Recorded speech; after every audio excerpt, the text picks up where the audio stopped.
Seja muito bem-vindo, seja muito bem-vinda a mais uma reflexão com você.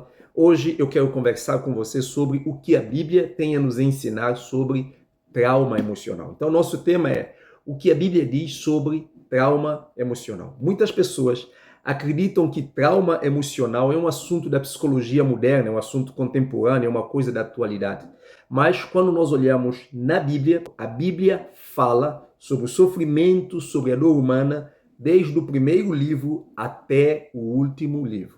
É verdade que nos textos bíblicos nós não encontramos diretamente essa expressão, esse termo, trauma emocional, mas a Bíblia nos apresenta os efeitos do trauma em todo o tempo.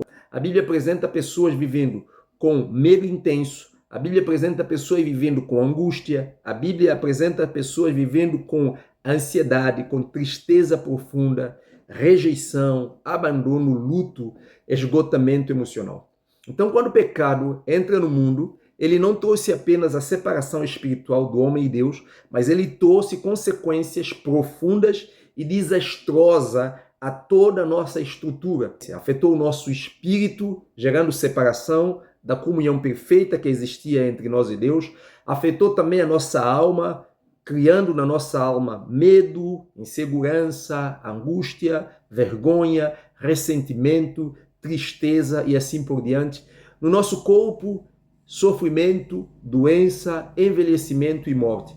Por que é importante nós entendermos sobre o que a Bíblia nos diz sobre trauma emocional? É simples. Quando nós não compreendemos a origem da dor, normalmente, muitas vezes, nós vamos buscar soluções erradas para problemas reais. Certa vez, alguém me procurou para ajudar um menino, e esse menino, eles já haviam levado para a vigília, a família tinha feito uma promessa de 7 dias de oração, vários compromissos que eles fizeram espirituais com Deus e não dormiam buscando trazer uma cura, uma solução para o garoto. O que esse garoto estava sofrendo? O garoto estava com depressão profunda e a família então estava buscando soluções erradas para tratar de um problema real. E isso é muito sério. Por quê? Porque muitas vezes a igreja ela não tem ensinado para as pessoas toda a realidade da obra e do ministério de Jesus. E agora eu quero trazer isso para você. Eu quero trazer a consciência de você sobre a importância de entender a missão de Jesus por completo.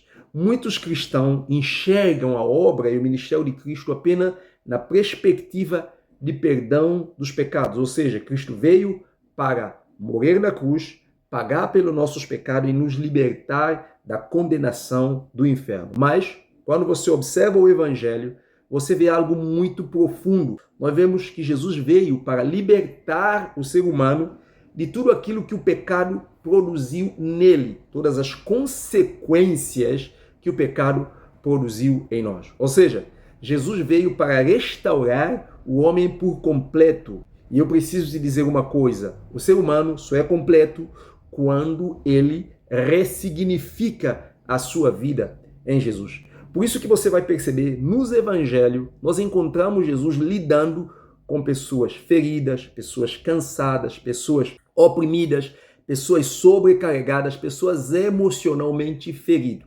E uma coisa que a gente percebe é a mensagem, a pregação de Jesus e a mensagem, a pregação de João Batista. João Batista, ele começa falando: arrependei-vos para que sejam perdoados os vossos pecados e venha assim o tempo de refrigério pela presença do Senhor, que ele estava falando exatamente de Jesus.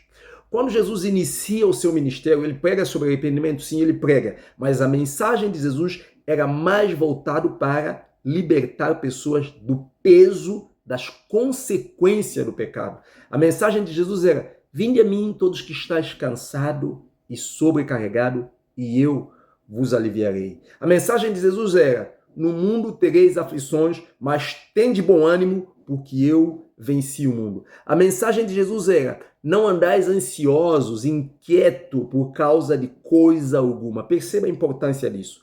Jesus não falava apenas para pecadores ou de pecado. Ele falava para pessoas cansadas. Ele falava para as pessoas que estavam esmagadas pelo peso da vida. Ele falava para as pessoas cuja alma já não conseguia carregar sozinho o peso que ela sentia. Observa que Jesus ele entendia que o sofrimento humano não apenas acontece no espírito, não apenas afligiu o espírito humano, mas ele também alcançou a mente, as emoções, os relacionamentos. Ele afetou o homem em toda a sua dimensão. Agora, uma curiosidade, e faz essa pesquisa. No primeiro século, no tempo de Jesus, há 2000 anos atrás, o pregador que mais pregou sobre saúde emocional, sobre problemas emocionais, sobre como se libertar de problemas emocionais, de traumas, de feridas emocionais, foi Jesus. Jesus foi a pessoa que mais falou disso há 2000 anos atrás. Isso é muito importante. Por isso, eu quero te conduzir agora a perceber os efeitos de trauma, como ele aparece em toda a Bíblia. E aí você vai entender por que Jesus tinha essa preocupação. E quando nós estamos a falar agora sobre os efeitos do trauma na Bíblia, como ele aparece na Bíblia, eu quero chamar sua atenção para mais um aspecto.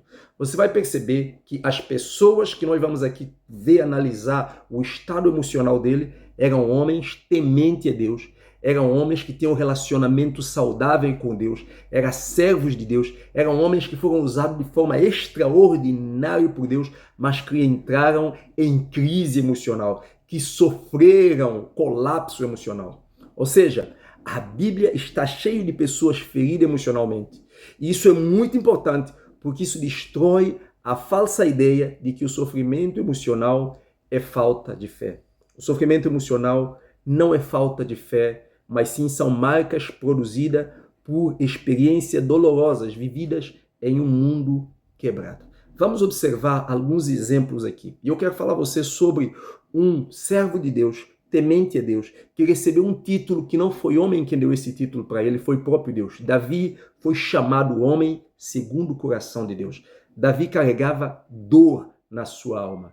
Davi, ele escreveu vários salmos revelando a profunda angústia emocional que ele vivia. Por exemplo, o Salmo 6, versículo 6, ele diz assim: eu estou cansado de tanto gemer. Em Salmo 38, versículo 8, ele diz assim: eu me sinto-me muito fraco, totalmente esmagado. Observa, Davi não escondia a sua dor, mas ele levava a sua ferida para Deus. E quando nós estamos falando de dor da alma, você precisa entender porque você pode estar vivendo por isso sem perceber. Dor da alma, ele vem exatamente quando você, depois do seu dia, depois das suas atividades, depois de suas labutas, você chega em casa, senta no sofá, toma um copo de água e começa a ver filmes de coisas que você fez. Coisas terríveis, atitude, palavra, comportamento, coisas que você fez que magoaram pessoas. E isso aflige a sua alma. Você chega ao ponto de pensar: nossa, como eu fui capaz de fazer aquilo? É aquela pessoa que coloca a cabeça no travesseiro, não consegue dormir, porque a sua alma começa a processar, começa a ver tudo o que ele fez e ele começa a perceber que ele é uma pessoa ruim, que como é possível ele chegou a esse ponto. Por isso que nós vamos gravar uma aula para você, te ajudando a entender como trauma pode afetar a sua espiritualidade, certo? Isso é muito importante. Então, Davi carregava dor na alma, e se você ler os Salmos de Davi, isso é muito nítido, isso é muito claro. Uma outra pessoa é Elias. Elias, ele era uma pessoa que revela um estado de esgotamento emocional. Depois de grande vitória espiritual, de Deus realmente ter mandado Elias e ali percorrer Acabe, e depois de tudo que ele fez, nós vamos falar com mais detalhe na aula, quando eu vou falar para você sobre o efeito de trauma na nossa fé, para que você entenda isso. Nós vamos entrar em mais detalhes sobre a vida de Elias, mas agora eu quero só te ajudar a perceber os efeitos de trauma na vida de homens de fé, de homens de Deus. Elias, então, depois de fazer todas essas coisas, ele entra em colapso emocional. Sente medo, se isola e pede para morrer. Observa algo importante aqui. Um homem cheio de fé, mas também chegou ao seu limite emocional. E quando acontece esse estado na nossa vida? Exatamente. A gente muitas vezes acaba se correndo, fazendo tanta coisa, a gente não descansa, a gente não para refletir, a gente não para respirar. A gente vive de forma frenética, fazendo, tentando fazer tanta coisa, e depois, no final, às vezes, você recebe uma palavra de ingratidão, às vezes você vê o que você fez, parece que, poxa, não valeu a pena, eu fiz isso de um jeito e eu estou vendo que está acontecendo coisa ao contrário, e aí isso tudo começa agora como uma gota de água que vai fazer você se explodir emocionalmente. Você fica exausto, você fica realmente esgotado, cansado, ao ponto de não conseguir ouvir mais ninguém. Se a pessoa fala, você irrita, você não consegue descansar, você entra num estado de uma irritabilidade, de ansiedade, você torna uma pessoa explosiva, certo? Mas é importante que Elias, mesmo nesse estado de esgotamento emocional, Deus não o condena. Primeiro, Deus alimenta Elias, depois Deus o faz descansar e só então Deus começa a restaurá-lo. Ou seja, isso revela que Deus se importa profundamente com a saúde emocional dos seus filhos e ele sabe que isso é consequência de nós estarmos vivendo num mundo marcado pelo pecado. Uma coisa muito importante que nós vemos também agora é dor da perda. E aí eu estou falando de Jó, um servo de Deus. Mais uma vez, Jó foi caracterizado como homem justo. Homem justo, não era um homem de falta de fé. E Deus, então, permitiu que Jó passasse por uma situação na vida dele, não era falta de fé. Jó perde os seus filhos, Jó perde sua saúde, Jó perde sua estabilidade, Jó perde a sua segurança. E em um determinado momento, Jó declarou o seguinte: por que não morri ao me nascer? Ou seja, Jó amaldiçoou o dia do seu nascimento. Para e pense. É ou não é pesado? É como um homem de Deus, como um servo de Deus, como Jó, como um servo de Deus, como Davi, como um servo de Deus, como Elias, chega nesse estado de vida, ao ponto de chegar a essa conclusão. Jó disse: maldito o dia que eu nasci. Jó disse: eu deveria ter morrido no dia em que eu estava nascendo. Jó estava dizendo: Deus, em outras palavras, por que o Senhor me trouxe à existência? É pesado falar essas coisas para Deus. Às vezes, a gente não sabe, mas o estado emocional, feridas emocionais, trauma emocional, leva a nossa vida a um estado em que afeta a nossa espiritualidade e a gente entra numa situação muito difícil. Mas observa que a Bíblia ele não esconde a intensidade da dor humana. Jesus em Getsema, ele também mostra uma agonia na alma. Ele diz assim: a minha alma está profundamente triste até a morte. Jesus chegou a chorar, Jesus sentiu angústia, Jesus estava emocionalmente abatido, Jesus pediu companhia, pediu ajuda de pessoas. Então a Bíblia também não esconde a vulnerabilidade emocional do próprio Filho de Deus. Jesus Cristo ele experimentou angústia emocional. Então a dor emocional ela não pode ser vista como falta de fé. Então uma dica aqui para você. Você está em uma comunidade, em uma igreja, onde as pessoas te dizem assim: minha irmã, você tem que ter fé, o que você tem é frescura.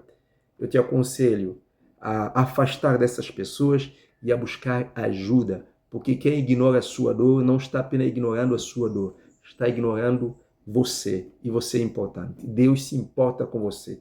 Bem, o que nós podemos aprender com tudo aquilo que nós vimos aqui? Aprendemos aqui seguintes coisas. A ferida emocional afeta a forma como nós vemos a vida, certo? Porque essas dores, quando afeta a nossa alma, ela mexe com a nossa crença, as nossas emoções, nossa identidade, nossos relacionamentos, até a nossa percepção espiritual. Mexeu com a percepção espiritual de Davi, de Elias, de Jó e assim por diante. Mexeu com a crença desses homens. Por isso é que algumas pessoas vivem, mesmo servindo a Deus, mesmo estando na igreja, com medo constante, com dificuldade de confiar, sentindo uma sensação de que ele é rejeitado, que as pessoas não o valorizam. Por isso, há uma necessidade excessiva das pessoas se protegerem, se controlarem. Talvez você esteja vivendo assim hoje. E isso aqui é um sinal que você precisa buscar ajuda. Sabe por quê? Porque a fé não anula o sofrimento humano. A fé não nos deixa imune à dor. A fé ela não funciona como uma blindagem emocional. Até que você entenda, até que você aprenda para viver isso. Homens e mulheres de Deus sofreram, choraram, se angustiaram, sentiram medo. Por isso, eu gosto de definir a fé da seguinte forma: a fé não significa não sentir dor, mas a fé significa não ter que enfrentar a dor sozinho. Em concluindo aqui a nossa aula, a nossa conversa, eu quero que você entenda que se existe algo que a Bíblia deixa muito claro, é que Deus não ignora o sofrimento humano. Ele vê, ele compreende e ele se importa. Por último, eu quero te convidar, se você não é inscrito nesse canal, se inscreva no nosso canal, faça parte da nossa comunidade, curando alma e fortalecendo a fé, porque aqui a nossa missão é ajudar pessoas a encontrarem cura, identidade e maturidade emocional e espiritual à luz da palavra de Deus, porque sim, é possível nós vivermos emocionalmente saudável sem abandonar a fé. Comenta como foi essa aula com você e compartilha com alguém.